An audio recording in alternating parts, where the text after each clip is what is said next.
Strap yourself in for Keeping It Real with Jackaroo. Did there come a point where you said, that's it, I'm hanging up the surfboard? And how did that transition go for you? Pretty shitty. Yeah? It took me about 4 years to deny myself the idea around having a comeback of some description because I chose to retire because I was done. I'd been on tour for 19 years. I'd surfed through 3 generational changes. I had won 7 world titles. I'd pretty much done it all. And my body was asking me for a break. And Yep.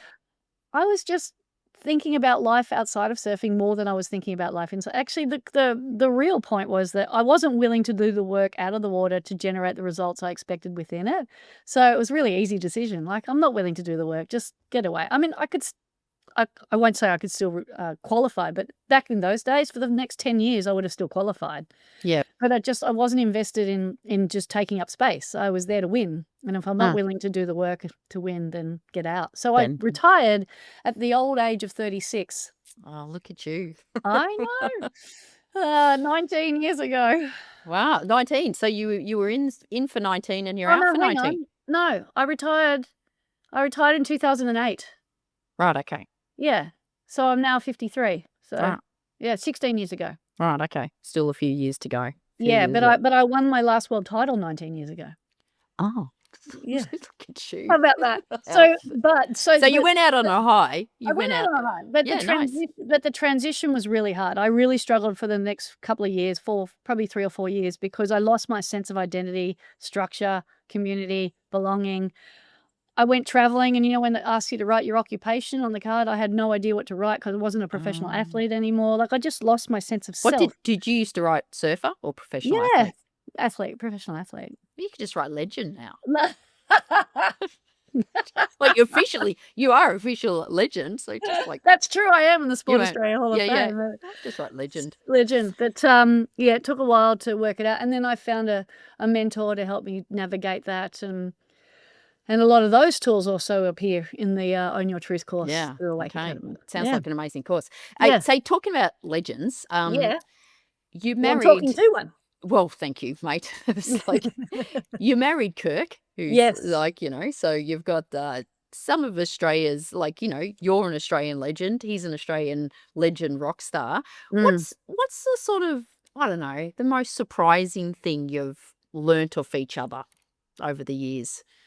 There's many things that I love about Kirk, but the one thing I love the most is his sense of humor and his ability to laugh at himself. Like, he doesn't take himself too seriously.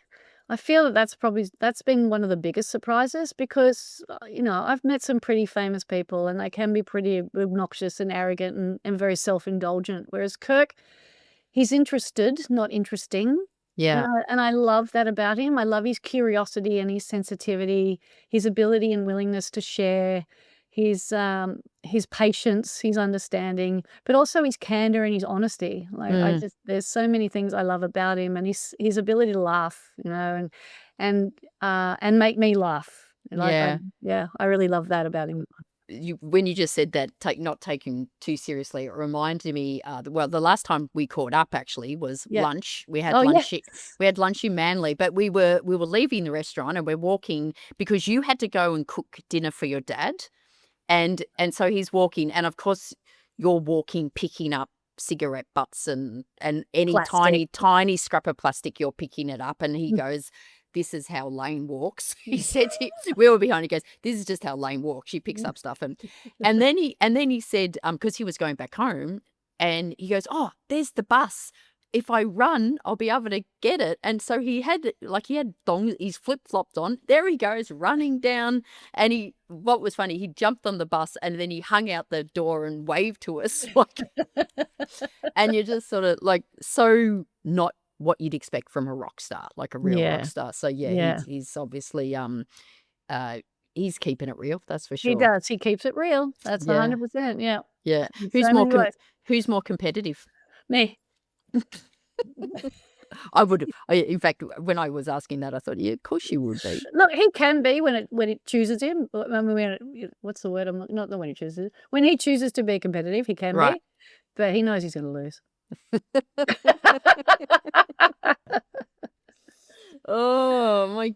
God. yeah. Still there, that Yeah, competitive no. spirit. Hey, what was your both respective reaction when In Excess won Australian Song of All Time for Never Tear Us Apart, but also not only Never Tear Us Apart, but in that song, Kirk does one of the most iconic sax solos of Australian history. Were you listening to it? Did you know about it? Did your phone just go off? How did you? What was the reaction in the household? Kirk and I were sitting on the couch watching the footy, and his Right. phone started lighting up. Like, bing, Right. bing, bing, bing, bing, bing, bing. And we're like, what the fuck is going on? So you Someone weren't died? even aware of it, like Not even oh, aware. you would have been aware that it was. Oh no, you wouldn't have been. You would have been aware it was one of the potential songs because you had to No. vote. No, you didn't. No, You didn't vote. we didn't even vote. Oh, you didn't. Oh my God, I know. I Great, voted. great. So I think In Excess had a few songs in there. they did. They had about 3 or 4 songs in there Yeah. because I've gone back and listened to the whole playlist. And there's Right, a few okay. surprising songs in there, like I Was Only 19 or Yeah. There's a few. you know, the surprising songs. Veronicas in the top 3 really surprised me. Yes, that's a surprise. That was a big surprise. Missy Higgins in the Higgins. top. All Yeah. good songs. Not Yeah, sort but of just but- surprising. I thought Bow River, a few Chisel would have been higher, but Yeah. anyway, the youth have spoken. The youth have spoken. And I was incredibly proud and overjoyed, and I think we were both in a little bit of shock because, that song came out 40 years ago. Yeah. And I know. and still be considered the best Australian song of all time is just fascinating. Yeah. And I know Kirk was just filled with gratitude and pride and immense satisfaction, and yeah, it was beautiful. And it was too late to celebrate it because we were about to go to bed, so we celebrated the next day. He didn't pull out the sax and do a Didn't little. pull out the sax, no. He did at April's wedding. Right. And that was the right. first time I've heard him play it since he hung up the sax in like 2012, I think it was. Okay. I was going to say, does he still play around the house? And you've got like 27 million surfboards in the house. I've shrunk down to 14. Oh no, 12. 14 million. I have another 104 in another garage.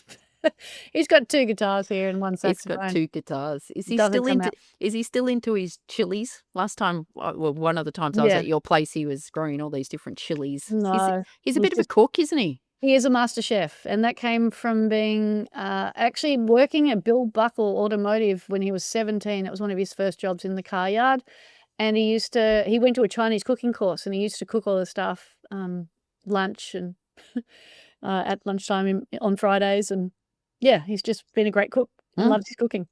Okay. He's gotten a Excellent. little bit lazy lately, so we're going to have to get him back in the kitchen, I think. Get him back in the kitchen. If you were not a surfer, what do you think you would have been? I was competitive in tennis prior to surfing, Okay. so perhaps a professional tennis player. All right. I believe I thought I was a lot better than what I really was. Mhm. And I didn't like being landlocked, but I loved playing sports. I would have been a competitive athlete. Cricket, hockey, soccer, tennis, Something. You would have been number one at something. 100%, but team sports weren't for me. You just mentioned tennis, and Yeah. then you said we talked about kitchen before. This Yeah. is a bit of a weird segue. Do you play pickleball? No. Because one of the terms in pickleball is kitchen. You've got to stay out of the kitchen. Oh, so you're a pickleballer. I'm a pickleballer. Started in January this year. How's it going? I love it. How It is are your knees? competitive. My knees are fine. My Achilles heel sometimes Oh. comes a bit, but loving it. What's the Achilles heel in your life? Pickleball. No. Okay. I think I had another question. Is there anything, because you guys are doing, you've just guys come back from travel and doing some stuff. I follow you on Instagram. No. Is it what else is on your bucket list? Have you got anything on your bucket list, or do you even believe in bucket lists for a start? Look, I don't have a bucket list because I'm too lazy to create one, and I live a bloody great life. Yeah, you do. So I'm very grateful for the life I live. So more comes down to what is it that Kirk and I really want to do, and when do we want to share that experience? So one of the things we both have always wanted to do and have never done is go to Costa Rica, for example, Right. because it has the best of both of our favorite things. So he loves waterfalls and I love beach. and Costa Rica has it all. So Yeah. we definitely need to get to Costa Rica. There you go. Bucket list. And he doesn't surf, does he? No. And that's totally okay. I Yeah. don't want to have to share You the don't play the sax. I don't play the sax, nor do I play guitar. Yeah. We did give There me you go. singing lessons, and I did learn to sing. But I don't put that to action either. No. Final question, Yes. because you're on the Keeping It Real podcast. What do you do to keep it real? The first thing I do, and this may sound a little bit weird or self-indulgent, I don't know. I'll let you be the judge. The first thing I do is when I get up in the morning, I look in the mirror and I look in my own eyes and I see where I'm at. Right. Yeah, because the eyes are the windows to the soul. I can see how tired I am, how restless I am, how agitated I am, how focused I am. Like I can, if I look into my eyes and look at every aspect of my eyes, it's a real indicator of where I'm at. And that helps me keep it real. And then the next thing I do is I breathe intentionally to help me keep it real, because I tend to go into solutions mode very quickly. So I project, which increases my anxiety, or I reflect, which increases my anger, to keep me bringing myself back to the moment, to help me stay real and focused. It's just right. So that helps. this is your little morning ritual you do. It's a well, the looking in the mirror happens every time I look in the mirror for Yep. that particular, just to give myself like, where are you at, Layne? Like, how are you truly feeling? Because Yeah. we can craft all these stories, or we can jack ourselves up on caffeine or drown ourselves in stimulants, but that's not really a true indication of where your soul is at. Yeah. So yeah, they're rituals that I utilize throughout the day. I don't wait until the morning or the night. I just check in with myself. So keeping it real, it means checking in. And then I just stay hydrated. Yeah. Good. Drink a lot of water. I do drink a lot of water. And I also have to schedule in something for me every day. Oh, okay. Because I'm a giver. I give a lot. I do a lot. I help a lot. But for me to be able to do that in the most authentic, truest version of me, I have to do something for me first. Okay. Or it has to be scheduled in. Otherwise, you get the resentful, guilty, grumpy Layne. So and you don't want that. no, you do not want that. So and look, and I have an all or something mentality about that. I learned that from the whole, my relationship with AIA Vitality. It's about, if I don't have an hour to surf, I have 5 minutes to go to the beach and swim. If I'm landlocked, I can walk barefoot in the grass. I can sit for 10 minutes in the sun. I can meditate and get fresh air. There's always something that I can do that fills my cup up. And that's a self-awareness thing. Otherwise, I just give and give and give, and then I burn out and I feel exhausted. Then I lash out, and then you start behaving in this hamster wheel way that just needs to be broken, which starts with self-awareness. Well, thank you, my friend. It has been such a fabulous interview talking to you. I am so delighted that I'm part of your dream team, as you are part of my dream team. You have left an amazing legacy, and I think it's not just in surfing, in the whole mindset and the work you're doing with the Awake Academy. So we wish you all the best for that. And we'll catch up soon, maybe at Manly again for lunch, and we can go walking along the beach picking up rubbish together. Sounds like a date. Oh no, sounds like a date. I was going to say, in answer to what helps you keep it real, I just think you laugh and you don't take yourself seriously at all. That's true. And every time we're together, we have lots of laughs, which is and the biggest laugh I reckon we had is when we were sitting at that lunch and someone told, this is a waiter said, that's Layne Beachley sitting at that table. And he came over to me and asked for a photo because he thought I was Layne Beachley. And it was like, oh my God. And we went along with it. We went along for a while. And then I think he wanted to get a photo for his son. I go, I think your son might be a little bit disappointed if you go home with a photo of me and his son goes, who the fuck is that? Thank you for helping me keep it real too, Ralph. All right. Thanks, Layne. Speak to you later. Bye. All right. Bye. Well, look at you, hanging out with the rock stars. So good. Loved that 2-part episode of you and Layne. Yeah. Beachley. So good. Yeah. she's so vulnerable in her answers as well. so like real. Wow. Yeah, she bloody is, well, one of the reasons we decided to interview her. And you remembered to ask her what makes her know. real. How good are you? I know, look at me. I know.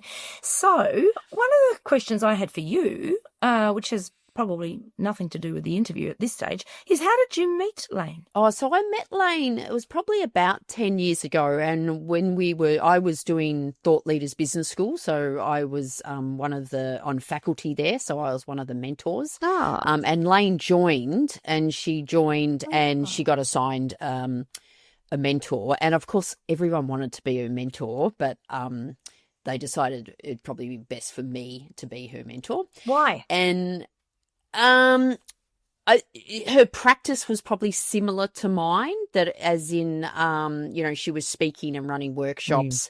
And I think they just thought it would be a better match because I think everyone just wanted to be a mentor because she was like famous and, I was playing it cool. Yeah, well, you're the genius. Yeah, that's right. And everyone called me the genius, so all good. But what was really cool is like this was a 12-month program, and every quarter we'd have to go into the classroom for 3 days. Sure. And I think twice Layne went to 2 of those, 3-day immersions, and the amount of time she would just go, "Hey, Rao, I'm not coming in today, or I'm coming in after lunch because the surf's too good." And in the end, she couldn't. You could imagine someone like her. She just couldn't stand being in a bloody training room for 3 days. So in the end, she said, "I just can't do it," and so I just mentored her instead. So we just did one-on-one, and she was running her Aim for the Stars charity. So did a whole heap of. That's when I met her. Went to a couple of actually she did a big fundraiser, and it was you could meet Julia Gillard, and there was only 20 people, so you had to pay, donate money to the fund. But I got to meet Julia Gillard, and I took Alex along with me when she was 16. It was in Sydney, so Alex had to get out of a maths exam, and she told Julia Gillard that, and Julia Gillard goes, "Do you need a note? Here, let's just take a photo." And she goes, "And send that to your teacher." Oh, I love it. Well, it was a bloody good interview, Raul. I learned a lot about Layne. I've obviously been a bit of a fangirl. I mean, I don't think there are too many women in Australia of a certain age who probably wouldn't be a fangirl, given she just broke convention, right? And just kept winning and winning. But I love the questions you were asking her, and I particularly thought asking her things like, so, are you competitive? And her being so, yes, I absolutely am. Of course I am, but I'm competitive in a different way now. Yeah. That's what, when I said, who's more competitive, you and Kirk? She was me. Definitely me. Yeah. Just knows that. Yeah. And I also particularly loved her vulnerability, her absolutely open and honest responses to questions, and some of them were quite personal, particularly the question when you sort of said, well, when did you know it was time to stop? And she said, when I wouldn't do the training, out of the water in order to be good in the water. And I knew then I was losing my, not my love for surfing, but losing the passion to win. Yeah. Yeah, I found that really interesting that she, even when she sort of said when she was going to quit, she knew she wasn't putting in 100%. And she just made the call to go, no, and that's what she's about. Is don't expect results if you're not prepared to put in the work. And she realised that in herself as well. And I loved that, and I also recognised and thought this could be really interesting for our keepers that listen in, is that it's okay to give something a really good go for a very long time and hit the top like she did consecutively year after year after year. And then actually say, I think I'm done. I still love surfing and I love it as a sport and as a leisure thing. But actually that's not where I'm going to put my focus and energy into, or my identity into anymore. It's actually going to be something different, which of course is the Awake Academy. Yeah.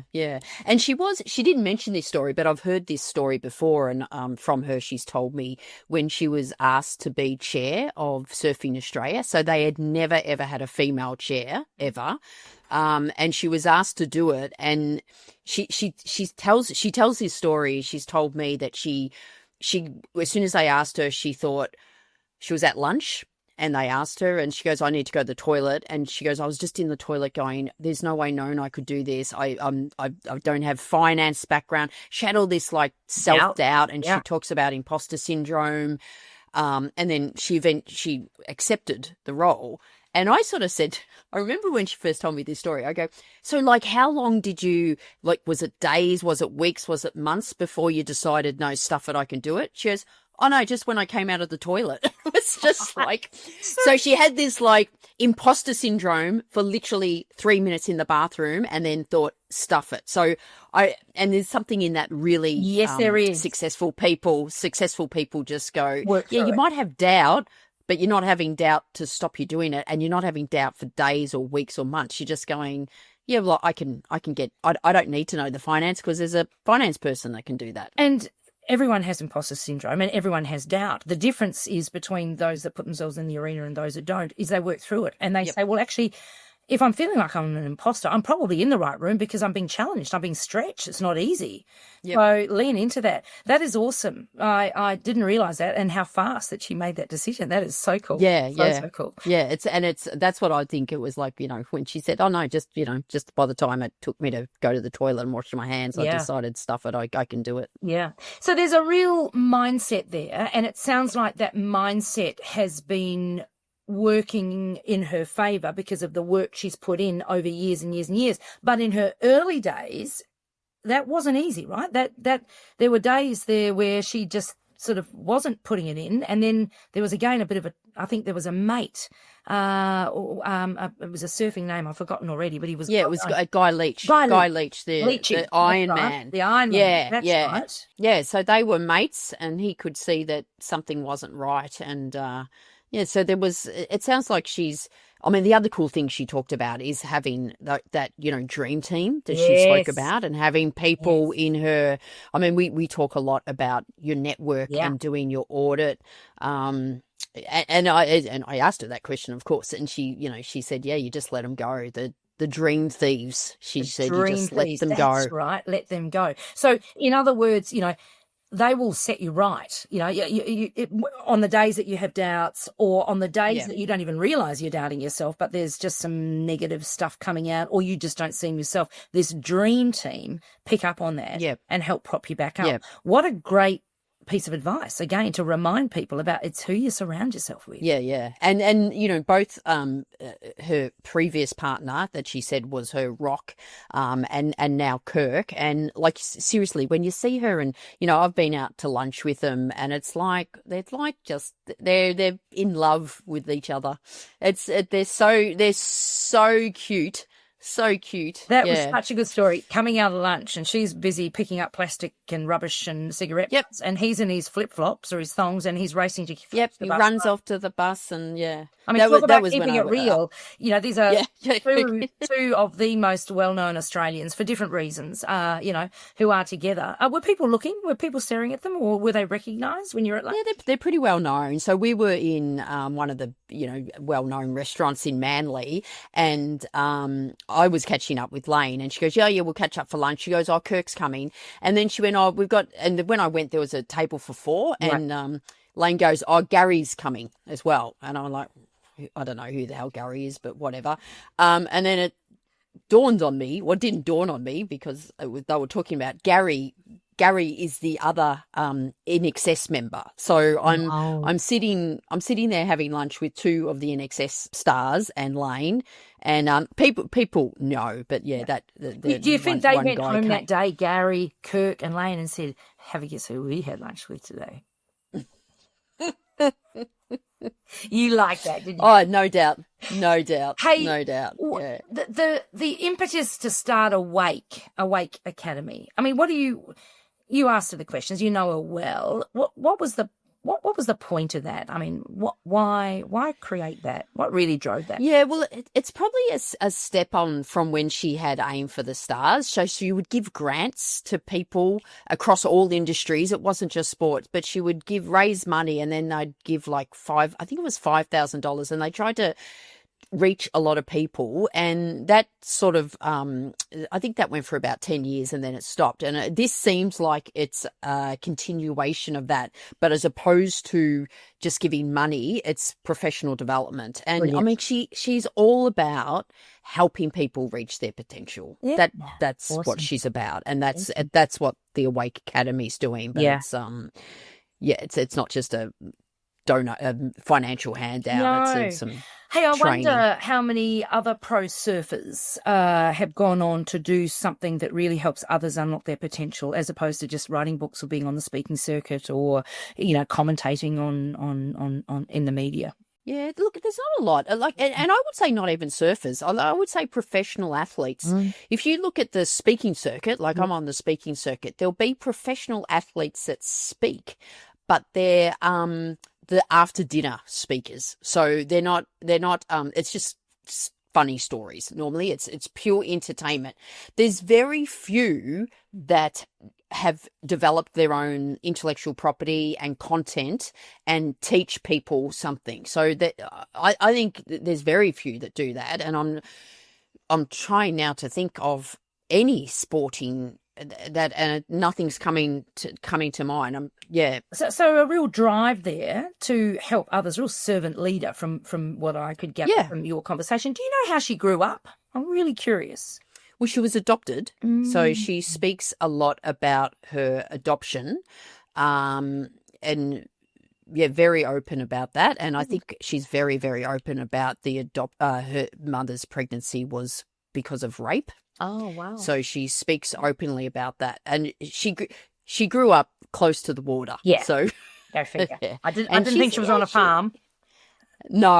And of course, everyone makes the joke she grew up on a beach, and her name's Layne Beachley. Yeah, great name. Actually. She actually tells a story that she was seeing they went to see a comedian, and the comedian was making all these jokes about names, and went through a few and said, like, Layne Beachley grew up on a beach, and Layne was in the audience and just, like, I think she yelled out something. Yeah, good. But the comedian had no idea she was there. She was there. It was a total coincidence.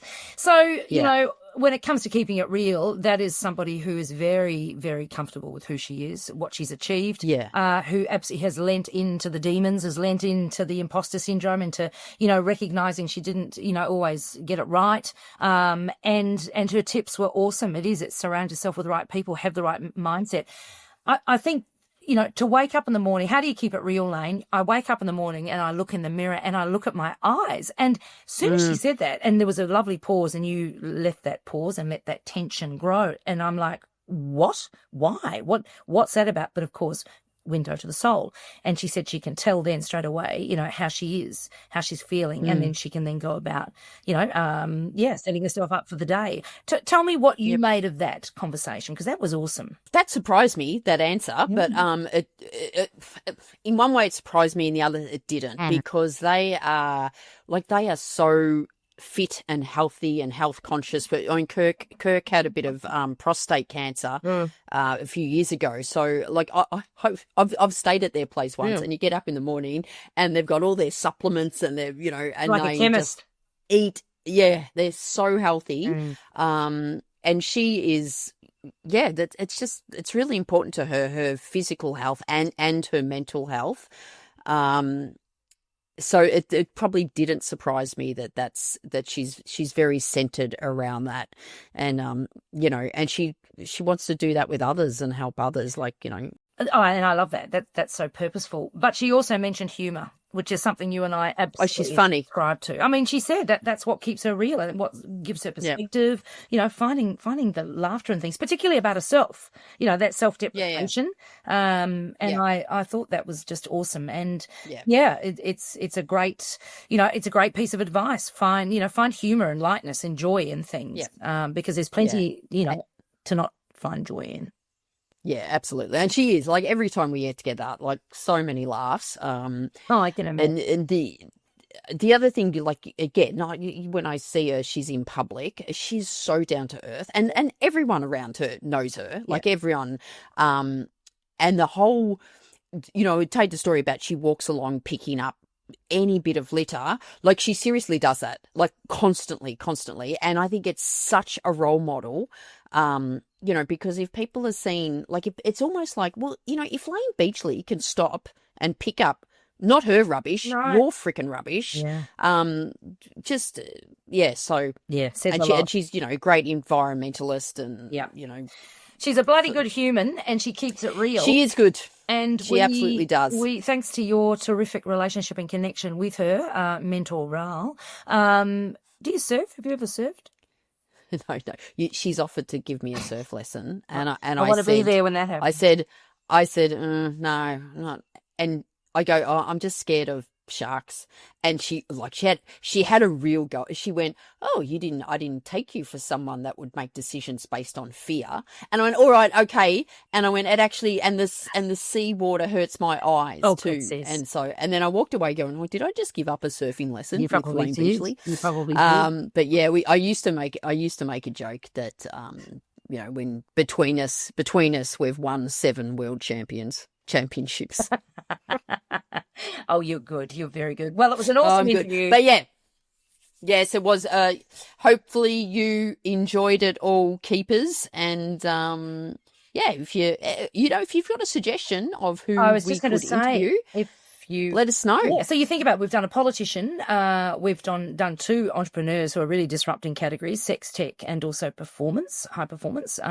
We've done an athlete, an elite athlete. Yep. It would be good to get some others on. Maybe I'll ask. You know what I should ask? If Kirk wants to come on, Kirk Pengilly. Well, an artist, one of Australia's, an artist. That's not silly. And a musician, that would be a great idea. Great idea. And how because he's had health issues. Yeah, he's had a pretty interesting journey as well. He has. That's a great idea. All right, keepers. Well, look, stay close. Get on the Patreon because, boy, people on the Patreon get all sorts of bonus opportunities. Yep, bonus episodes there. All right, everyone. Hope you've enjoyed it. Rate, share as usual, and we'll see you next time. You've been listening to another episode of Keeping It Real with Jack and Raoul. If you like what you've heard, don't forget to tell others about it and give a 5-star review. They may seem confident, but they really are sensitive 5-star needy souls. Yeah, right. Keeping It Real, created by Jack Phillips and Gabriel Dolan. Produced by Keehlan Ferrari-Brown.